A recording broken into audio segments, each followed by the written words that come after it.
Hey, what's going on? It's Derek. I'm on a little walk right now, but don't worry, I'm not touching any grass. It's paved. So as I was walking, I had this thought that I noticed. Well, starting off, I have a foot that's a little bit messed up. So with that context, I noticed that since I messed up one of my feet, I walk a little bit differently with it. And I noticed that it actually felt a little bit less comfortable with my good foot. Let me show you what I'm talking about. So my left foot's the messed up one, and it's actually pointed forward right now. The problem was with my big toe, and so I can't roll it as well. But I noticed, and so it's actually pointed basically directly forward, basically straight where I'm walking to compensate for that. My right foot is actually pointed out a little bit. So even though I could turn the camera like this and it looks like it's even, I'm actually walking like directly toward where my left foot is pointed. My right foot's not. And so when I walk, when I take a step, I notice that I kind of lean out with it a little bit, and I put a lot of pressure on the outside of my foot. So as I walk, I'm trying to focus on trying to point it more straight like this, and it actually alleviates my ankle a little bit. Now I have to focus on it, but I imagine that'll become muscle memory here before too long. So what does that have to do with guitar? Well, like as you may have gathered at this point, I'm kind of an analogy guy. And so I think noticing and focus is kind of the point here, kind of the key, right? So I've been playing guitar in front of a camera and recording it, putting it on YouTube for a while now. And without just like picking myself apart to death, I notice things every now and then that I feel like my playing could be a bit better. And it gives me the opportunity to improve on them. So for example, I've noticed that one thing that I'm really bad about is being pretty heavy-handed with my right hand. Like basically I just pluck too hard and I pick too hard, and it kind of removes any possibility for dynamics. And so by noticing that, I was able to do a few things that like helped with this. Now a couple of easier things that improved this for me, I found some picks that I like better. I've kind of experimented with picks, and I think your pick can go a long way into just how things feel, and so how it feels like you need to compensate for how things feel. And so with picks, that would directly translate into like right hand attack. Another thing is just like keeping the volume of everything else a little bit lower, kind of having my guitar stand out significantly against the mix within my own ears. And that way it actually feels like I need to play a little bit quieter in order to fit into the mix. Then if it needs more volume, I can like boost the volume a little bit later as I'm like actually mixing things, but it actually makes it feel like I need to be more dynamic with my playing, which is great. Although at the end of the day, the biggest thing that has helped has been noticing that and then just thinking about it while I play. And so similar to how I'm walking, whenever I'm playing, because I've noticed that that's a problem for me, I have just tried to focus on being a little bit lighter with my picking hand. And like as I've focused on it, as I've worked on it, I think it has become a little bit more muscle memory. Now once I get going, it's a little bit harder to keep that dynamic up, but at least in the initial like, I don't know, sort of musical, non-shreddy, but more like trying to create something really nice section of the jam, like I feel like I can kind of do that without having to focus too much on it, which has been kind of a nice thing to notice.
Now, another problem that I've noticed with my playing is that, especially whenever I get going, I feel like I tend to overplay a little bit, in that I play too many notes. I don't leave enough space.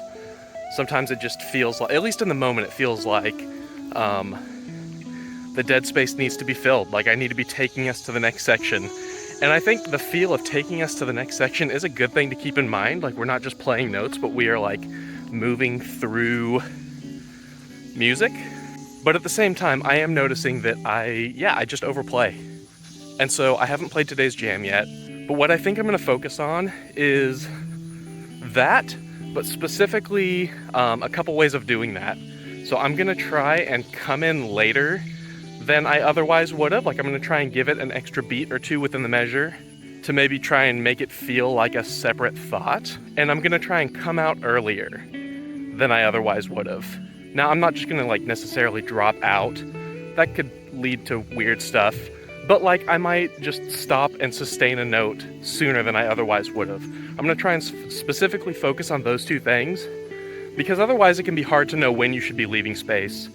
And realistically, the space that you should be leaving should probably be punctuating, like a fill or a run or a phrase.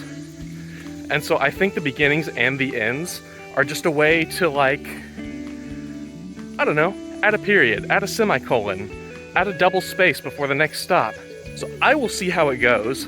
I would love for you to let me know in the comments how you think it went. Check it out. Hopefully it sounds a little bit different than my normal playing. Hopefully in a better way.